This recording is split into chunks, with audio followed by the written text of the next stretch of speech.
Hello दोस्तों, स्वागत है आप सभी का हमारे यूट्यूब चैनल पे। आज हम आपको पढ़ाएंगे साइंस। हिंदी में उसका वर्जन क्या होगा?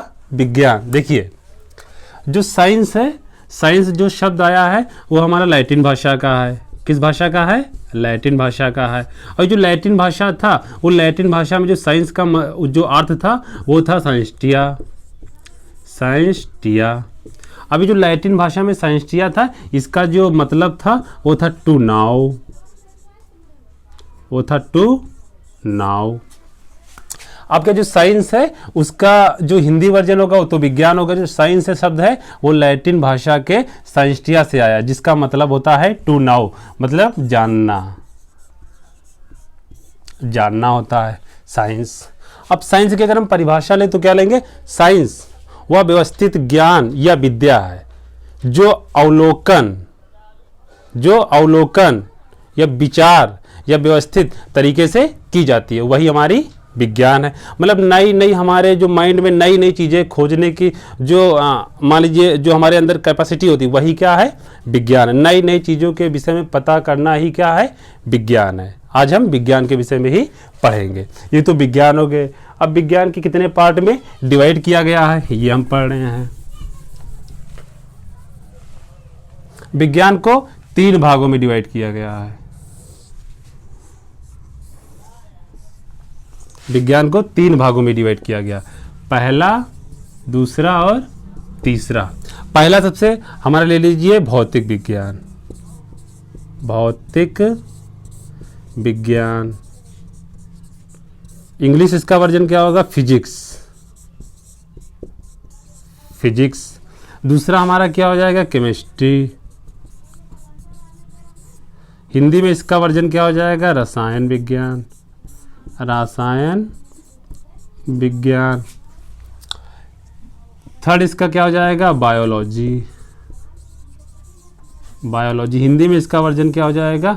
जीव विज्ञान। अब देखिए, सबसे पहला जो इसका पार्ट है हमारा भौतिक विज्ञान। भौतिक विज्ञान जो शब्द बना है ये हमारा ग्रीक भाषा का शब्द है। ये हमारा ग्रीक भाषा का शब्द है। ये हमारा ग्रीक भाषा का शब्द है। और इसका जो मतलब होता है वो होता है नेचर। वो होता है नेचर। हिंदी में बोले तो प्रकृति। प्रकृति। और जो रसायन विज्ञान है, रसायन विज्ञान जो है ये मिस्र से लिया, मिस्र का शब्द है। और ये जो शब्द आया वो कीमिया से आया है। कीमिया से आया है। लेकिन जो मिस्र के लोग थे, वो जो काली मिट्टी थी, उसी को काली मिट्टी को ही लोग इंग्लिश में कीमिया कहते थे। और ये जो रसायन विज्ञान का शब्द लिया गया है ये मिस्र से ही आया है। जीव विज्ञान शब्द 2 शब्दों से, अगर इसका हम पर्यायवाची करें तो बायो प्लस लॉजी होता है। बायो का मतलब क्या होता है? जीवन। और लॉजी का मतलब क्या होता है? अध्ययन। तो इसका जो अध्ययन, अब जो इसकी अगर परिभाषा देना हो तो जीव विज्ञान विज्ञान की वह शाखा है जिसके अंतर्गत हम जीवन से रिलेट अध्ययन करते हैं, वही हमारा क्या है? जीव विज्ञान है। अब देखिए, इनके सबसे पहले हम फादर के विषय में पता करें। इनके जनक कौन है? भौतिक विज्ञान है। इनके जो जनक है, जैसे हमारे न्यूटन हो गए या आइंस्टीन हो गए, ये भौतिक विज्ञान के जनक है। रसायन विज्ञान के जनक कौन है? लेवासियो हो गए। और जीव विज्ञान के जनक कौन हो गए? हमारे अरस्तु साहब हो गए। हम विज्ञान में अगला टॉपिक आपके लिए लेकर आए हैं राशि, क्वांटिटी। और ये राशियां जो होती हैं 2 टाइप की होती हैं। पहला सदिश राशि, अदिश राशि। सदिश राशि को इंग्लिश में क्या बोलेंगे? Vector quantities. और अदिश राशि को इंग्लिश में क्या बोलेंगे? Scalar quantities. यहाँ पे हमने सिर्फ वेक्टर लिख दिया, इसके आगे क्वांटिटी आप समझ लेना, इसके आगे भी क्वांटिटी आप समझ लेना, क्योंकि ये तो हमारा कॉम्पिटिटिव एग्जाम के लिए तो पूरा लिखना मतलब ज़्यादा सही नहीं रहेगा, तो हमने थोड़ा ही लिख दिया जैसा कि आप लोग समझ जाए। तो समझिए, हम इसको सदिश राशि और अदिश राशि समझाने का प्रयास करेंगे। समझिएगा, सबसे पहला इनके लिए एक पॉइंट 2 पॉइंट होते हैं। सदिश राशि के लिए सबसे पहला जो पॉइंट होता है वो होता है हमारा परिमाण। परिमाण। और जो दूसरा पॉइंट होता है ये होता है हमारा क्या? दिशा। और इसके लिए भी, ये इसके लिए हो गया, इसके लिए भी 2 ही पॉइंट है। एक हमारा हो गया परिमाण और दूसरा हमारा हो गया दिशा। अब देखिए, इन दोनों में सिर्फ इतना अंतर है, इनकी परिभाषा याद करने के लिए। जो सदिश राशियां होती हैं इसमें परिमाण और दिशा दोनों होती हैं, और जो अदिश राशियां होती हैं उसमें परिमाण होता है और दिशा नहीं होती है। इसको हम लोग प्रैक्टिकली समझाने की आपको कोशिश कर रहे हैं। देखिए, जो सदिश राशियां होती हैं, जैसे मान लीजिए सदिश राशियों को हम कैसे मतलब डिनोट करेंगे, जैसे हमने एक लाइन खींच दिया, तो ये तो लाइन है, ये पता नहीं हम अगर घुमाते कहो तो उत्तर की ओर चली जाए, कहो तो दक्षिण की ओर चली जाए, जिस तरह भी चाहेगी उस दिशा की ओर चली जाएगी। अगर हमको दिखाना, लेकिन अगर हम यहाँ पे इसका तीर बना दे तो अब तो आप मतलब एकदम पक्का हो गया कि ये जो तीर है वो इस दिशा की ओर जाएगी, मतलब इसका परिमाण, इसका जो वजन, परिमाण मतलब जो इसका वजन है वो तो उतना ही रहेगा। लेकिन इसमें अगर हमने तीर बना दिया तो ये एकदम पक्का हो गया कि ये इसी दिशा की ओर जाएगी, इसी दिशा की ओर जाएगी। तो इसके लिए दोनों देखो, परिमाण और दिशा दोनों निश्चित है, इसलिए ये सदिश राशि है। लेकिन अदिश राशि के लिए अगर हम देखें, जिसे हमने ये ऐसे खींच दिया तो ये किधर भी जा सकती है, इसको हम सीधा कर दे, इधर उल्टा कर दे, किधर भी जा सकती है, इसमें लाइन तो होगा नहीं, इसलिए इसे हम अदिश राशि कहेंगे। ये तो पहला पॉइंट समझाने के लिए हो गया। दूसरा पॉइंट समझ सकते हैं, जैसे ये सदिश राशियां जो होती हैं, तो सदिश राशियों में क्या होगा कि जैसे मान लीजिए गन से बुलेट निकलती है, तो वो क्या होती है, उसका एक जो वजन तो होता ही है, मतलब परिमाण तो उसका एक जो बुलेट होती है उसका एक वजन तो होता ही है, प्लस जो हमारी दिशा होती है उसकी भी तो दिशा मतलब एकदम निश्चित होती है कि वो इसी दिशा में जाएगी, चारों दिशाओं की किसी एक दिशा में जाएगी, इसलिए वो सदिश राशि है। लेकिन जो अदिश राशियों का उदाहरण क्या, जैसे सड़कों पर जो गाड़ियाँ चल रही है उनका जो परिमाण होता है, मतलब उनका जो वेट होता है वो तो एकदम बराबर होता है, बढ़िया होता है, सबका मतलब एकदम एक निश्चित वेट होता है। लेकिन जो दिशा होती है, पता नहीं उनको कहां पर मुड़ना है, इधर मुड़ना है कि उधर, पता नहीं कहां पर क्या मुड़ जाए, ये हमारी अदिश राशियां हो गई। तो हमने आपको सदिश राशि, अदिश राशि पढ़ा दी। उम्मीद करते हैं कि ये दोनों राशियां आपको समझ में आ गई होंगी। अदिश राशियां याद करने की हम आपके पास एक नई ट्रिक लेकर आए। देखिए अदिश राशियां कैसे आती हैं। ये एग्जाम में, कोई भी एग्जाम, जैसे आप ले लीजिए एसएससी लीजिए, ले लीजिए यूपी लेखपाल लीजिए, यूपीएसआई ले लीजिए और आरआरबी, एनटीपीसी या ग्रुप डी ले लीजिए, ये इससे रिलेटेड एक या दो क्वेश्चन एग्जाम में जरूर से जरूर पूछे जाते हैं। देखिए हम ये राशि समझाने की कोशिश आपको कर रहे हैं। देखिए याद करने की इसकी ट्रिक क्या होगी कि आ से जो होगा वो हमारा क्या होगा, आवृत्ति होगा। क्या होगा, आवृत्ति। और दूसरा आवृत्ति हो गया, और दूसरा हमारा क्या होगा, आयतन होगा, आयतन हो गया। और बे से क्या होगा, विद्युत धारा हो जाएगा, विद्युत धारा हो जाएगा। और जो वी से हो जाएगा हमारा, वी से हमारा क्या हो जाएगा, विशिष्ट ऊष्मा हो जाएगा, विशिष्ट ऊष्मा हो जाएगा।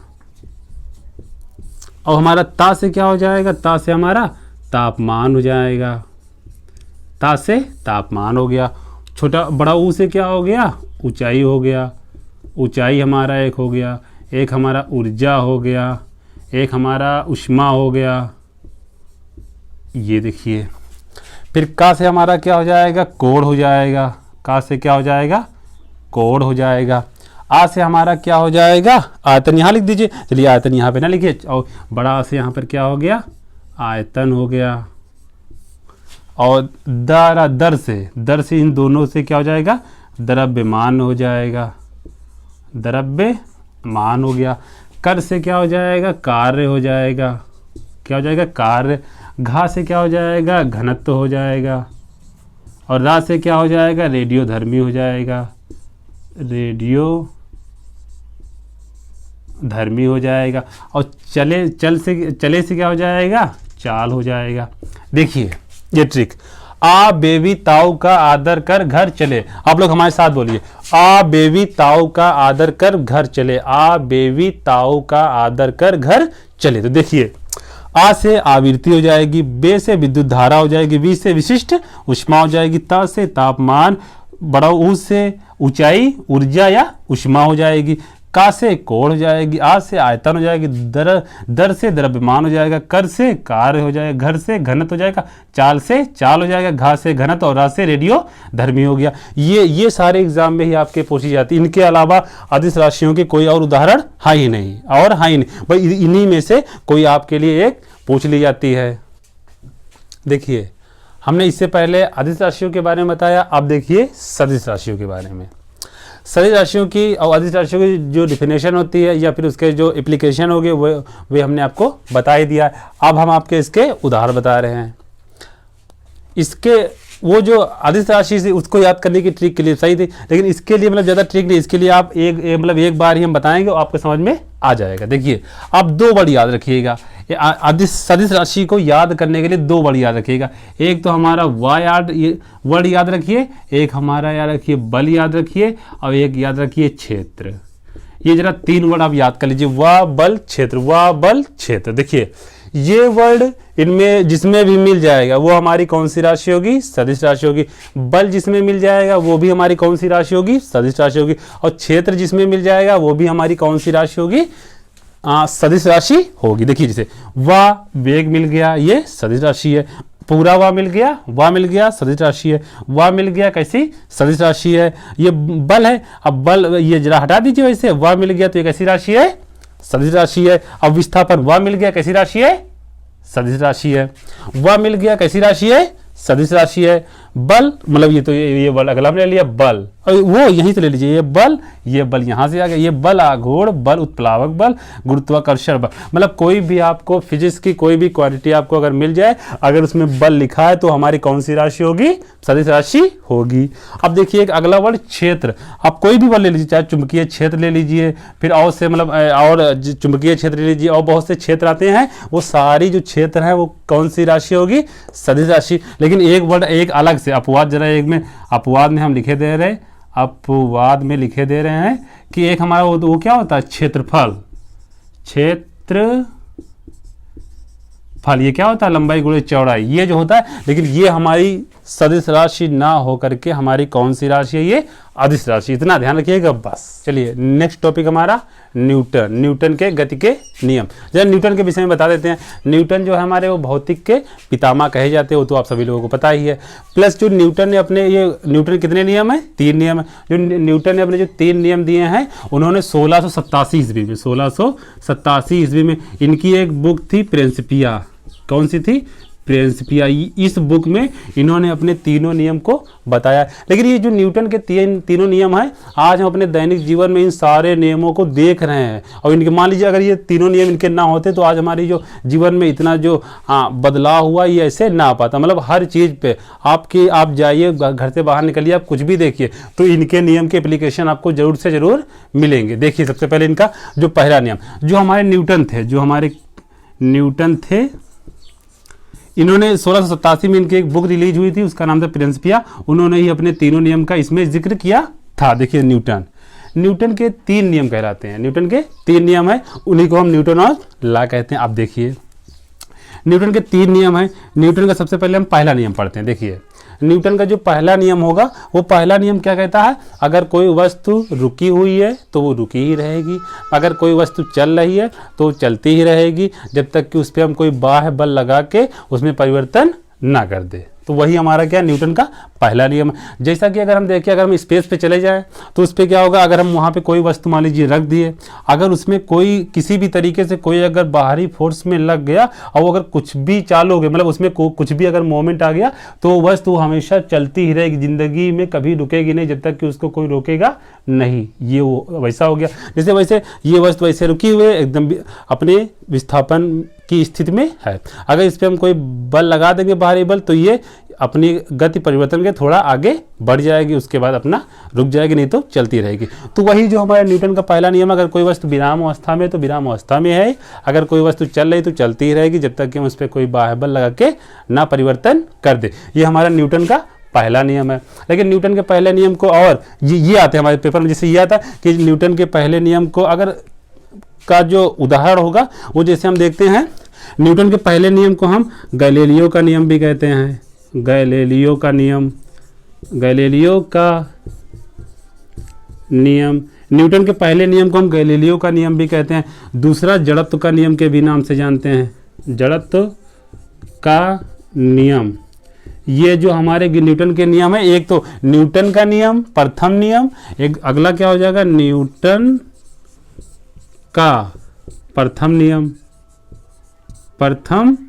नियम, न्यूटन का प्रथम नियम, गैलीलियो का नियम और जड़त्व का नियम। न्यूटन के जो नियम है, इन तीनों नाम से हम जानते हैं।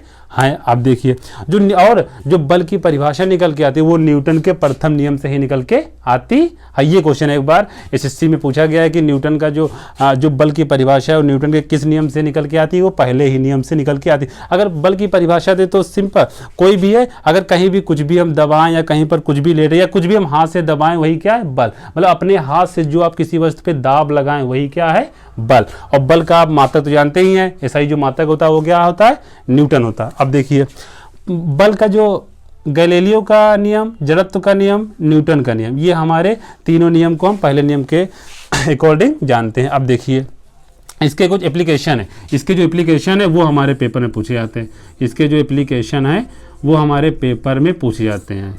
इसकी परिभाषा तो नहीं, ये बस पेपर में ये न्यूटन का प्रथम नियम, गैलीलियो का नियम, जड़त्व का नियम और जो बल की परिभाषा है वो किस नियम से आती है ये पूछा जाता है। आप देखिए एप्लीकेशन इसके बहुत महत्वपूर्ण। पहला जो एप्लीकेशन होता है, जैसे कि हम देखते हैं कि जब हम किसी बस में बैठे होते हैं और जो ड्राइवर चालक होता है वो अपनी गाड़ी चला रहा होता है, हम बैठे होते हैं, अचानक वो अगर ब्रेक मार देता है तो क्या हम होते हैं आगे की ओर झुक जाते हैं। तो आगे की ओर क्यों झुक जाते हैं, वो ऐसा है कि जैसे हम पूरे एकदम विराम अवस्था में बैठे हुए हैं और हमारा जो निचला हिस्सा है वो तो एकदम नीचे गद्दी में बैठा हुआ है, लेकिन हमारा जो ऊपर वाला हिस्सा वो तो ऐसे, जैसे ही वो ड्राइवर जो है ब्रेक लगाता है, अब क्या होता है निचला वाला जो हिस्सा है वो तो हमारे विराम अवस्था में रहता है, लेकिन ऊपर वाला जो हिस्सा है वो गतिमान हो जाता है। वो जैसे ही गतिमान रहता है, हम गतिमान को ना रोक पाने की वजह से हम आगे की ओर बढ़ाते हैं। ये पहला एप्लीकेशन हो गया।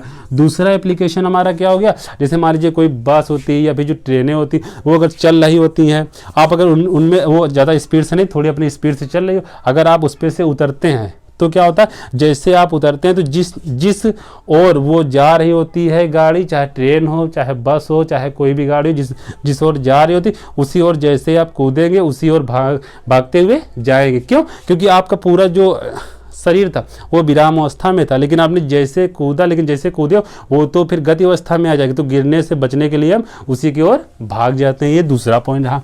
तीसरा पॉइंट क्या होता है, जैसे कि कोई किसी पेड़ पर आम लगा होता है, उस डाली पे हम चढ़ें तो क्या होता है, डाली पर जैसे हम खड़े होते हैं वो जो आम होता है पेड़ की डाली पर नीचे लटका होता है, वो विराम अवस्था में लटका होता है। अब हम उस पर जैसे चढ़ेंगे, अपने पैर से हम थोड़ा सा हिलाएंगे, जैसे ही हम थोड़ा हिलाएंगे वो आम की जो वो होती है जिसमें आम लगा होता है वो ऐसे करके उखड़ से टूट के नीचे आ जाता है। अब देखिए चौथा पॉइंट क्या होता है कि हमारा जो चौथा पॉइंट इसका ये होता है कि जैसे मान लीजिए कोई चादर है उसमें धूल है, अगर हमको उसको झाड़ना होता है, क्या करें, जैसे ही हम झाड़ते हैं चादर तो हम जैसे झाड़ते हैं, लेकिन वो जो उसमें कण होते हैं, धूल के जो कण लगे होते हैं उनको अगर हमको हटाना, वो तो अपने विराम अवस्था में होते हैं, लेकिन जैसे ही हम चादर पकड़ते हैं धूल अपने विराम अवस्था में होते, जैसे ऊपर आते हैं वो तो विराम अवस्था वो वहीं पर रह जाते हैं और जो चादर है वो ऊपर की ओर आ जाता है। ये हमारा पहला नियम है। भी करते हैं जितना भी हमने आपको पढ़ाया है वो आपके समझ में आया होगा। अब इसका पार्ट 2 आपके लिए हम जल्द ही लेकर आएंगे। अगर आपको हमारा वीडियो अच्छा लगा हो तो प्लीज़ हमारे चैनल को सब्सक्राइब करें, बेल आइकन ऑल पे प्रेस करें। अब इसका पार्ट 2 हम आपके पास जल्दी ही लेकर आएंगे। टेक केयर ऑफ, जय हिंद।